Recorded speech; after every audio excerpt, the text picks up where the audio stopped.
Commander Alan Wright rubbed his tired eyes as the Vexcar representative droned on about mining rights.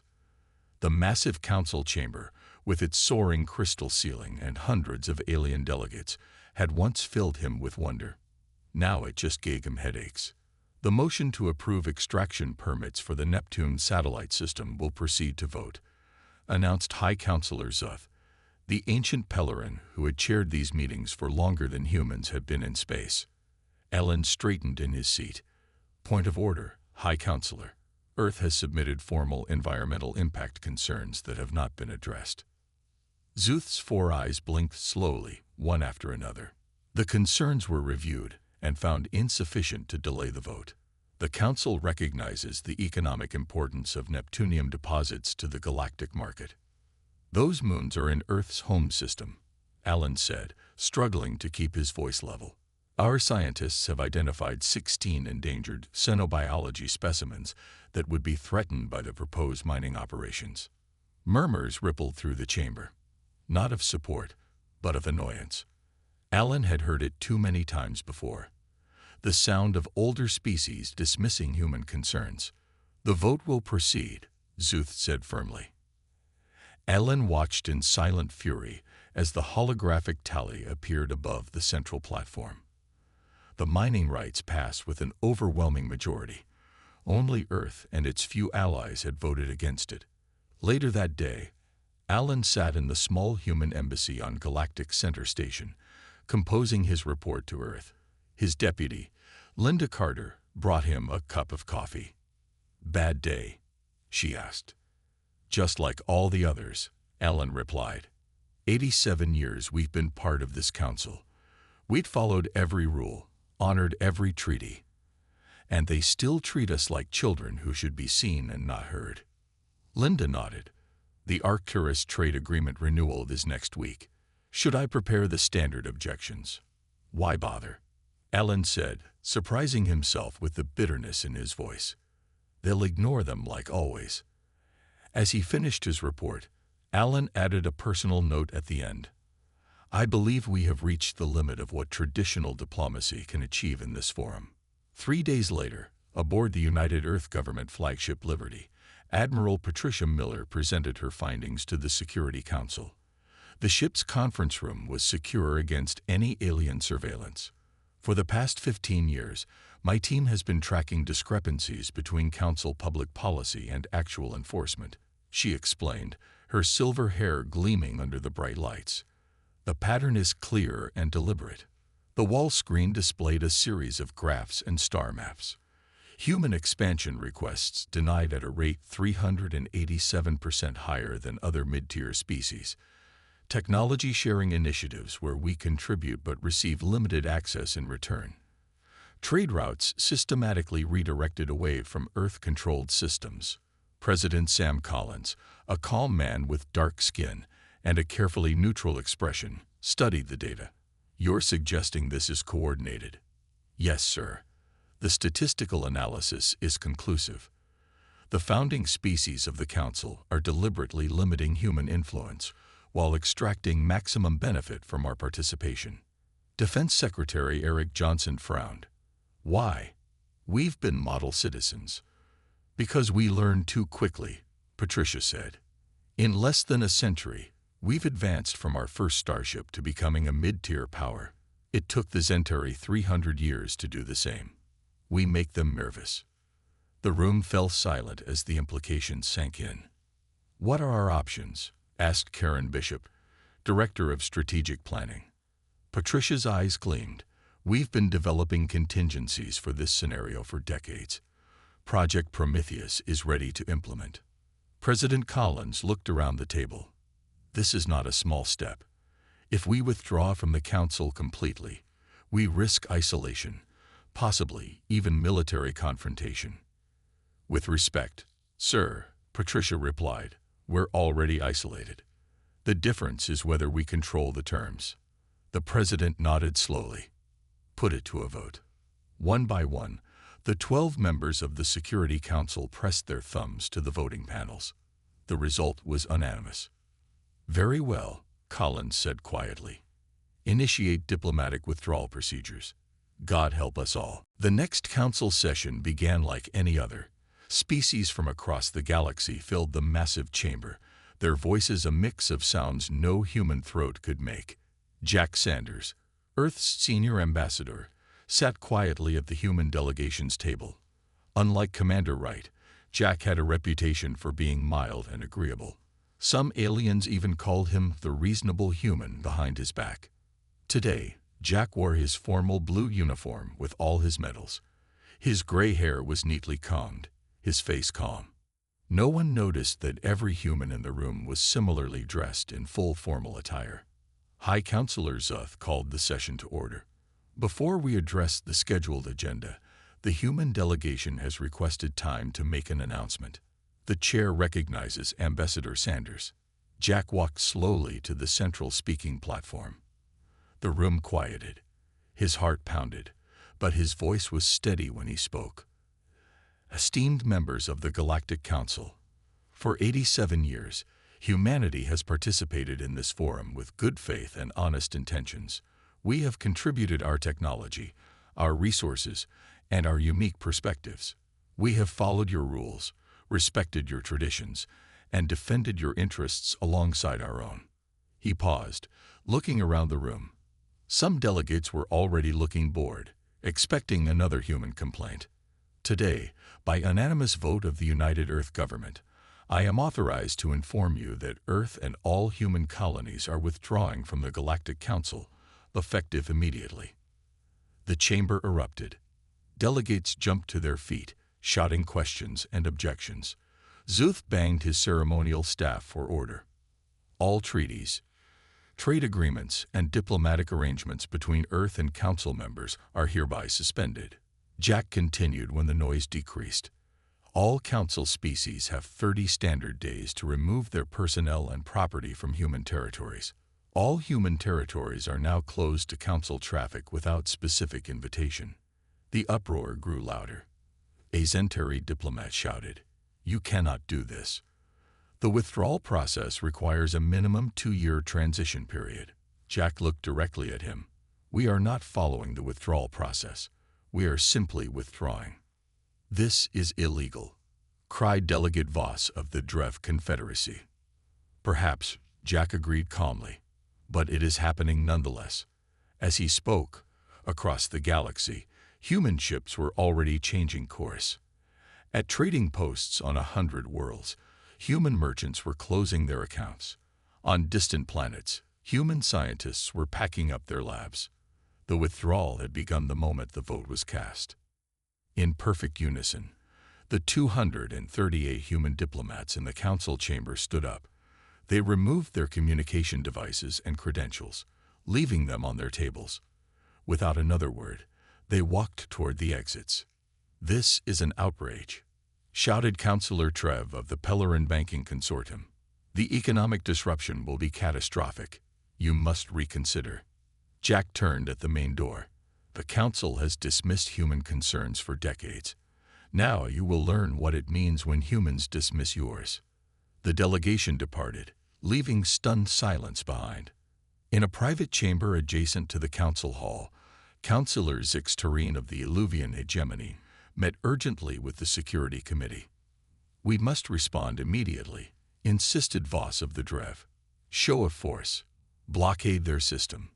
Zix Terene's gold-flecked skin rippled with disagreement. "That would be unwise.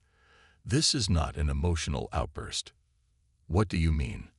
asked Elder Kroll of the Ntor Collective. "I have studied humans for 40 years, Zix Terene explained. "They are emotional, yes, but also calculating. This move is too coordinated, too precise. They planned this long ago and waited for the right moment." "For what purpose?" Kroll demanded. "I don't know," Zix Terene admitted, "but I suspect we have gravely underestimated them. This withdrawal serves some larger strategy we don't yet understand." Back on the human diplomatic vessel, Jack joined the rest of the delegation in the main hall. For a moment, they stood in silence, the weight of history on their shoulders. "It's done," Jack said finally. Linda Carter, Commander Wright's deputy, asked the question on everyone's mind. What happens now? Jack looked out the viewport at the glittering council station, soon to be behind them. Now we show them who we really are. 3 weeks passed. In the grand halls of the Mercantile Guild on Centauri Prime, panic was spreading. "The shortages are worse than we predicted," said Guild Master Vrek to his emergency council. The old Centauri scales had lost their usual shine from lack of sleep. 17 key materials are now at critical levels. His assistant projected a list of resources onto the wall. At the top was compound H273, a simple chemical that only human engineers had figured out how to produce efficiently. Without it, quantum communicators would start failing within months. "Can we reverse engineer it?" asked a guild member. "We've tried for decades," Vrek replied. "The humans make it look simple, but their method requires some trick we haven't discovered." Similar meetings were happening across council space. On the colony world in Tor 3, Governor Pell faced an angry crowd of settlers. "The atmospheric processors are showing early failure signs," she admitted. "Without human technicians to maintain them, we may need to evacuate in 6 months." The human-designed processors were the only reason that Tor could live on their new colonies. Their native worlds were dying, and the Council had given them these marginal planets as their only option. Now those settlements were at risk. On Earth, Karen Bishop met with her strategic planning team beneath the Pentagon. Screens around the room showed real-time reports from across former Council space. "Phase 1 is proceeding exactly as predicted," she told the assembled analysts. "The resource dependencies we established are causing cascading system failures." She turned to President Collins, who was visiting the command center. "The first diplomatic approach should come within days. They'll try to pressure us first." "What form will the pressure take?" Collins asked. "Economic threats, mainly," Karen replied. "Some military posturing from the Drev, but they won't risk actual conflict without Council approval." Collins nodded. "And after the pressure fails, they'll try to bargain. Offer us better terms, more representation, maybe even seats on the inner committees." "But we're past that point now," Collins said. It wasn't a question. "Yes, sir. Those concessions might have worked a decade ago. Now they're insufficient." Across the room, an analyst called out, "Director Bishop, we're detecting increased ship movements near the Arcturus relay point." Karen smiled slightly. "Right on schedule. The Council's observer fleet moving into position." Meanwhile, deep beneath the Rocky Mountains, Chief Engineer Doug Peters was holding his own meeting. Unlike the polished war room at the Pentagon, this space was purely functional. A lab filled with equipment and scattered tools. "Status report," Doug said to his team of engineers and scientists. Dr. Maria Foster gestured to the massive device that filled the center of the room. "The quantum link network is ready. All 173 nodes have been secretly placed across former Council space and are functioning perfectly." "And they still don't know?" Doug asked. "No. We've been careful. Each node looks like standard communication equipment from the outside. The quantum core is undetectable with their scanning technology." Doug walked around the device, admiring it. For 20 years, they had pretended to use the Council's communication relay network while secretly building their own. A network that was faster, more secure, and completely independent. "What about the drive systems?" Doug asked. His deputy, Ben Clark, pulled up technical schematics on a nearby screen. "All military vessels have been retrofitted with the enhanced drives. Civilian ships are at 73% completion. We'll reach 100% within 2 weeks." Doug nodded with satisfaction. The new drives would make human ships 40% faster than anything in Council space. Combined with the independent communication network, it gave humanity a strategic advantage no one in the Council suspected. "Begin full operational testing," Doug ordered. "It's time to wake up our sleeping giants." As Doug spoke, in orbit above Earth, the defense fleet was already quietly growing. Ships that had been hidden in remote solar systems were returning home, their true capabilities about to be revealed to a galaxy that had underestimated humanity for far too long. The Council ship Eternal Wisdom drifted slowly into Earth orbit. It carried the most skilled negotiator in known space, Axel Vosch of the Pellerin, whose career spanned 4 centuries resolving conflicts between species. "They've directed us to a landing site in Antarctica," reported the pilot, "far from their population centers." Zalvosh nodded. This was already telling. The humans weren't bringing them to their seats of power. They were being kept at arm's length. "This is not a good sign," said Counselor Trev, who had joined the mission. "They should be honored we came in person."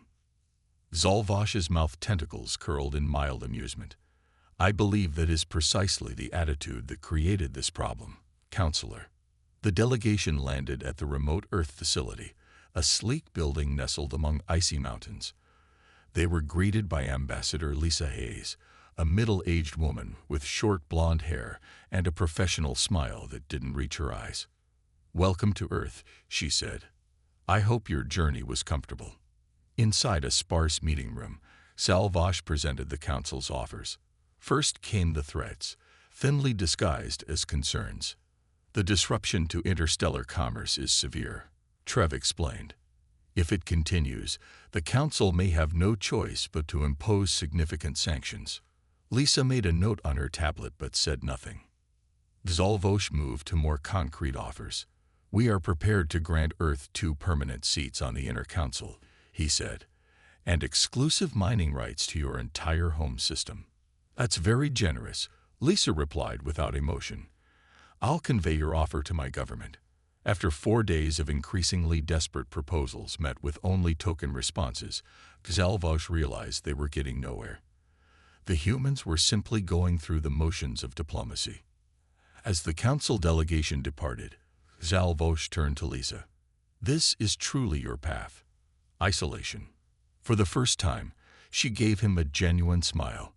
"We are far from isolated, Zalvosh. We're just being more selective about our company." Across the Sol system, human military forces watched the Council's observer ships with careful attention. The Earth defense vessel Steadfast patrolled the outer planets, maintaining a precise distance from the 3 Council ships that had taken position beyond Pluto. Captain Frank Murphy studied the tactical display on his bridge. "Still no sign they've detected our shield upgrades or weapon systems." "No, sir," reported his sensor officer, Diane Wells. "Their scans are bouncing off our outer hull as designed. They're seeing exactly what we want them to see." Frank nodded with satisfaction. The Council thought they were monitoring a standard human patrol vessel. They had no idea the Steadfast could outgun all 3 of their observers combined. "Another message coming in from Council space, sir," said his communications officer. "Let's hear it," Frank ordered.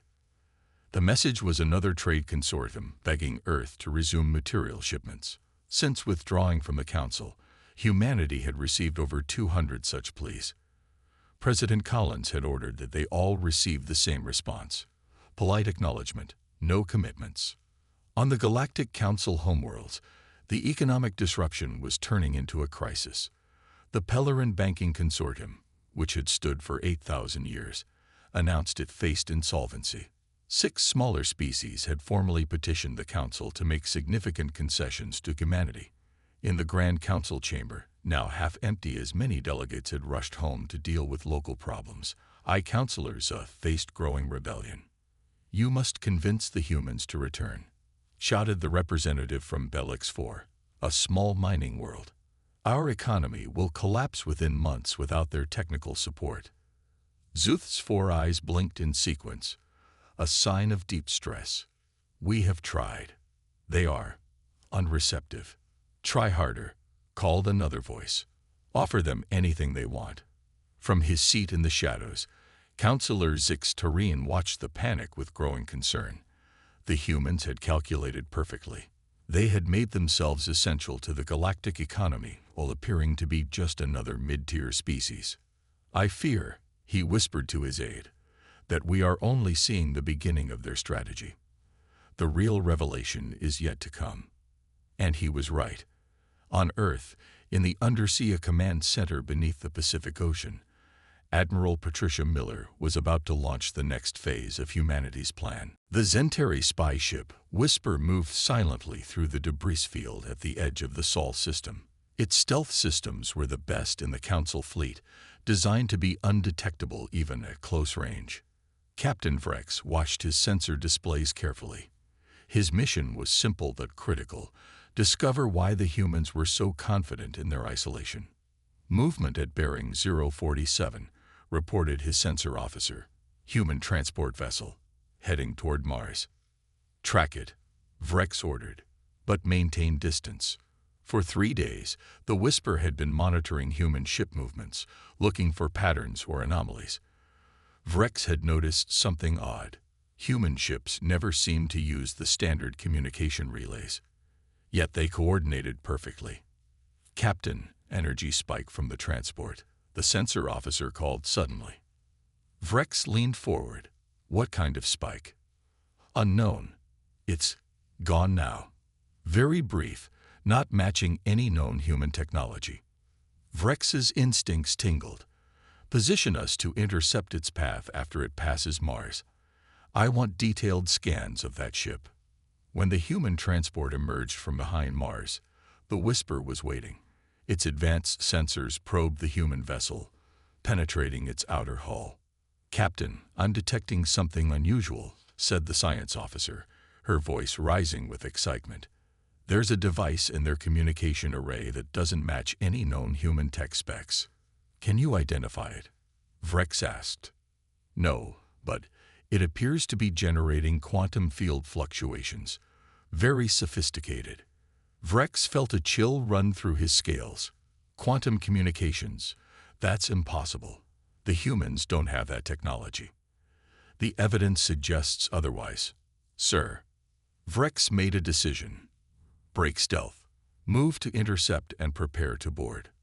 But as the Whisper decloaked, the human transport suddenly accelerated at a speed no human ship should have been capable of. Within seconds, it was beyond pursuit range. "How is that possible?" Vrex demanded. "Their engines shouldn't be capable of that acceleration." "They're not, according to our intelligence," his engineer replied. "At least, they weren't supposed to be." Vrex knew his mission had just changed. "Set course for the Council relay point. Maximum speed. We need to report this immediately."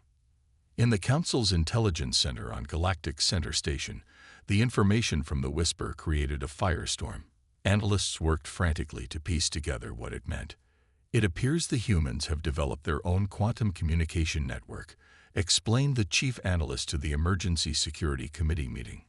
"One that doesn't rely on our relay system. That's why they were willing to cut ties," muttered Councillor Trev. "They already had an alternative." "It's worse than that," said another analyst, bringing up new data. "We've been re-examining speed logs from human ships throughout Council space. They'd been consistently operating below their true capabilities for years." The implications hit the committee like a physical blow. The humans hadn't been sharing their best technology. They had been deliberately maintaining the appearance of technological parity, while secretly surpassing the Council species in critical areas. "How long?" demanded Zixtarine. "How long have they been hiding their true capabilities?" "Based on our analysis, at least 20 years, the analyst replied. "Possibly longer." The Council chamber fell silent as the truth sank in. For decades, they had dismissed humans as newcomers while the humans had been quietly outpacing them. Word of the discovery spread quickly. When it reached the main Council session, true panic set in. Councillor Jev Norv of the Zentari Republic rose from his seat, his scales flushed with anger. "This security committee has failed us completely," he shouted. "While you dismissed human concerns as unimportant, they were building the means to operate without us. We pushed them away while making ourselves dependent on them." High Councillor Zuth tried to restore order, but it was too late. The chamber erupted into shouting as accusations flew between species. On Earth, in her office at the Pentagon, Nancy Rodriguez watched the Council's reaction through the quantum monitoring network she had helped design. As humanity's leading quantum physicist, she had pioneered the technology that now gave Earth its crucial advantage. "They finally figured it out," she said to Admiral Miller, who stood beside her. Patricia nodded. "Right on schedule.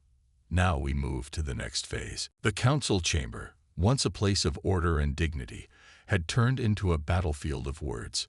3 distinct factions had formed, each with their own idea of how to deal with the human problem. General Kraz of the Drev Confederacy stood before the hardliner faction, his metal-enhanced fists pounding the speaking podium. "We must show strength," he shouted to his supporters. "The humans respect only power. We should gather our fleets and blockade their system until they return to the Council on our terms." Across the chamber, Trade Minister Laurel of the Balix Federation represented the pragmatists. "A military approach is foolish," she argued. "We depend on human technology and resources. Our economies are already suffering. We must meet their demands, whatever they are." Between these groups sat the traditionalists, led by Elder Voss of the Pellerin. They believed in the 12,000-year history of the Council. "The humans are bluffing," Voss insisted. "They cannot survive alone. They will return once they've made their point. We simply need to wait." High Councillor Zuth struggled to maintain control as the debate grew heated. In his long life, he had never seen the Council so divided. As the Central Powers argued, the outer edges of the galactic community were already breaking away. The Kylar Trade Alliance, representing 3 star systems at the Rim, made a surprise announcement. "Due to economic necessity, we are establishing direct relations with Earth outside Council jurisdiction," their representative declared. "We cannot allow our people to suffer while the Council debates." Others quickly followed. The Kel Protectorate withdrew its peacekeeping forces from disputed regions to protect their home systems. The Mizar Consortium began quiet negotiations with human representatives. In the secure communication room behind the chamber, Zix Terene received urgent messages from his home government. "The Illuvian hegemony cannot sustain another month of disruption," his prime minister told him via secure channel. "Find a solution, or we may need to pursue our own agreement with Earth." Zix Terene felt cold fear for the first time in decades. The Council, stable for 12,000 years, was coming apart in less than 6 months. On Earth, Secretary of Defense Eric Johnson reviewed the intelligence reports in the White House Situation Room. President Collins and the key members of his cabinet sat around the table. "The fragmentation is happening faster than we projected," Eric explained, pointing to a galactic map showing the spreading disorder.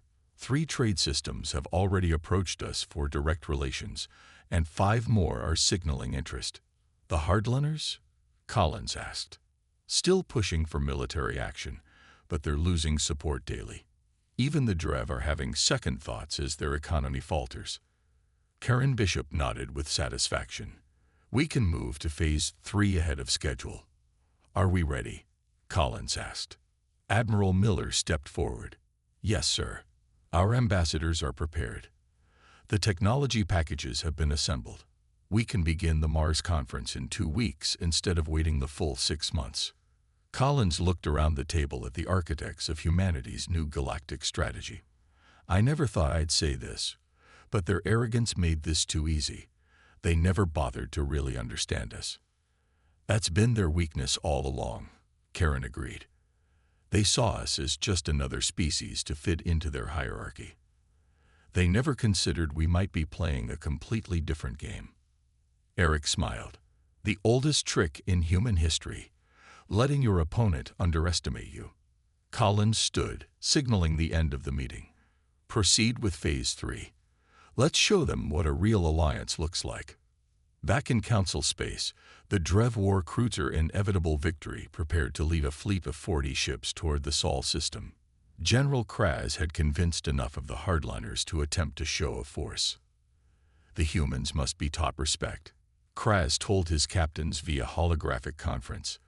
"We will establish a presence at their system's edge, a reminder of the Council's military might."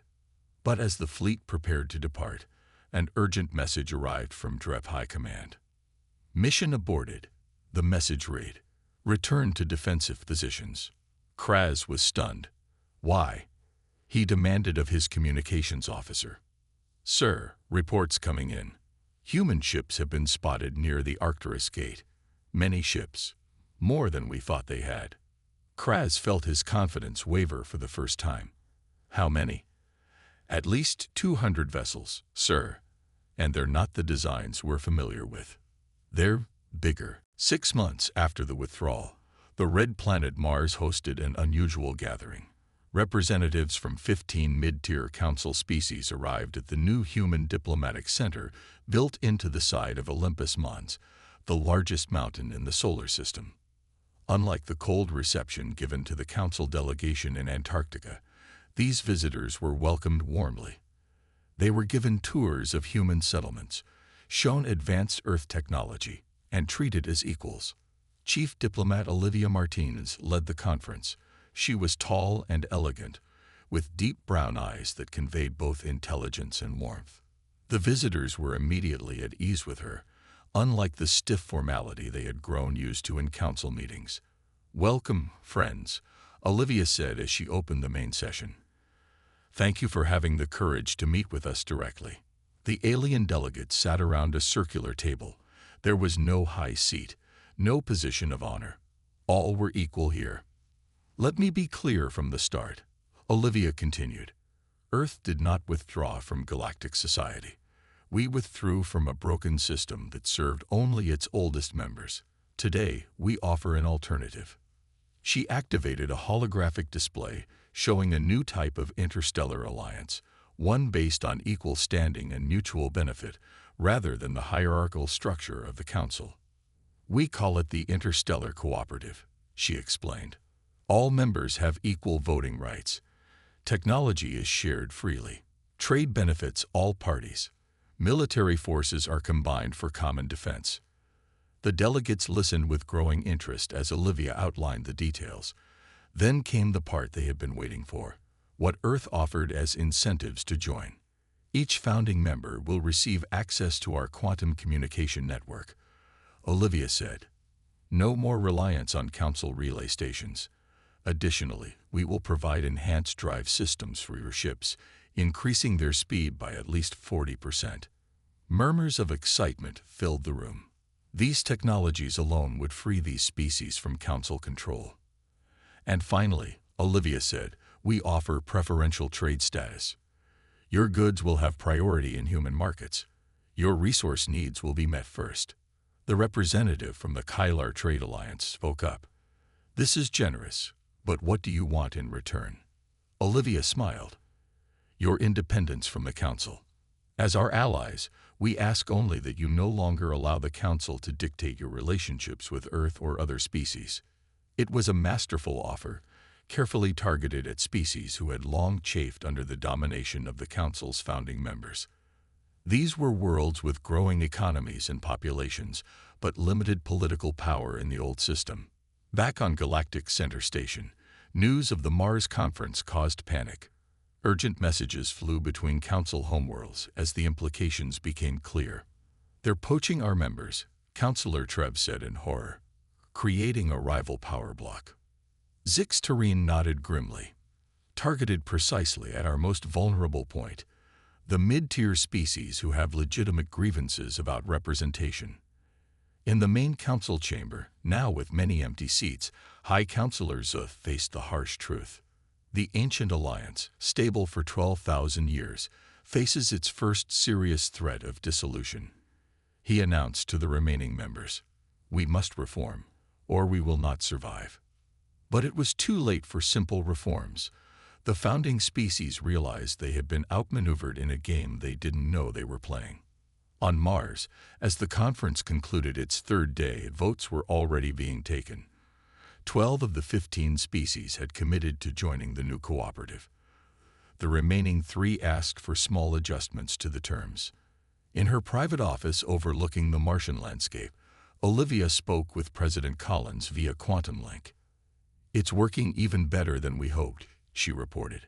By next month, We'll have nearly a third of the Council's former membership aligned with us. Collins nodded with satisfaction. And the Council Corps, exactly as Karen predicted. They're scrambling to offer reforms that would have seemed unthinkable a year ago. But the momentum has shifted.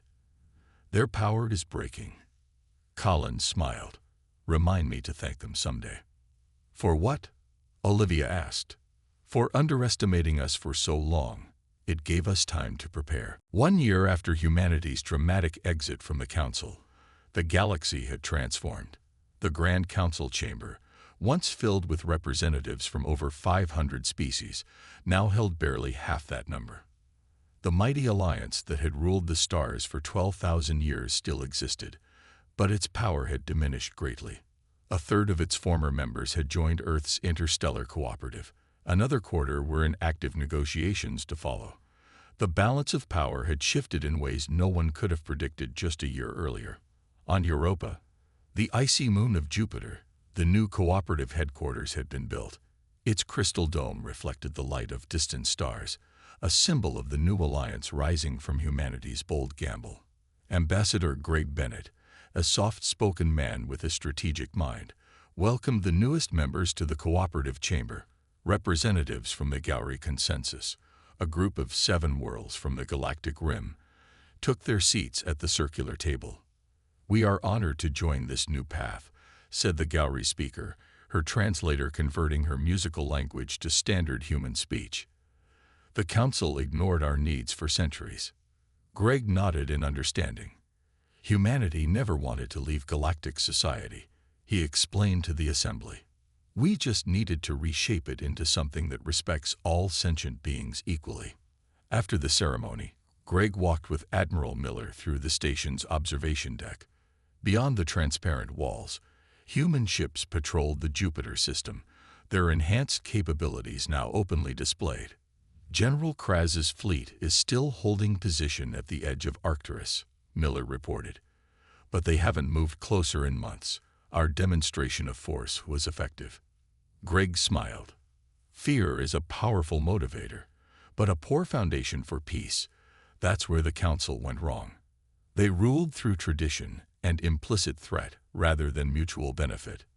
In the old Council chamber, now half empty, the remaining representatives were debating reforms they had resisted for decades. Proportional voting, technology sharing, fair trade practices, changes that could have prevented humanity's departure if implemented sooner. It's too late to reclaim our former dominance, High Counselor Zuth admitted to the assembly. But we can still remain relevant in the new galactic order if we adapt. The vote passed by a narrow margin. After 12 millennia of resistance to change, the Council had finally recognized that evolution was necessary for survival. Counselor Zix Tureen, who had warned about underestimating humans from the beginning, felt a complex mix of emotions. The Council he had served for decades was diminished, but perhaps it would become something better. The humans taught us a valuable lesson, he told his aides. Tradition without adaptation leads to extinction.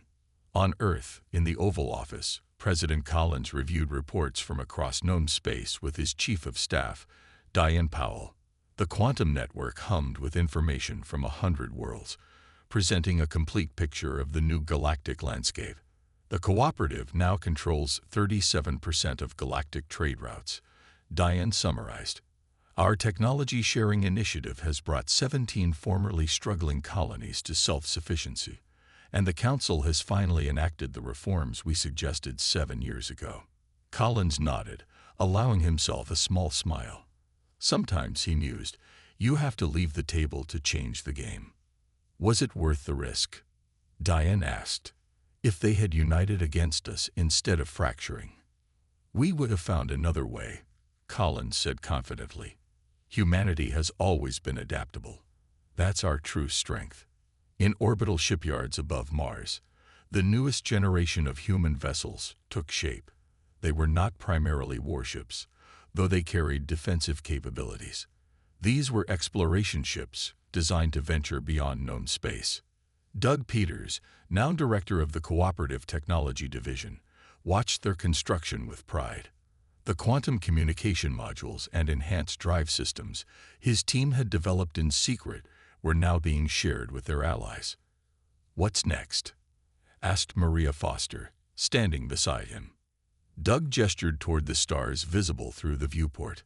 "Out there, beyond Council space, there's a whole galaxy we haven't explored because we were tied to their navigation routes and their priorities." As human ships prepared to venture into the unknown regions of the galaxy, the species of the Cooperative looked to the future with hope. And even in the diminished Council chamber, there was a growing understanding that perhaps humanity had done them all a favor by forcing change upon a system too rigid to evolve on its own. The withdrawal had been a calculated risk that rewrote the rules of galactic diplomacy forever.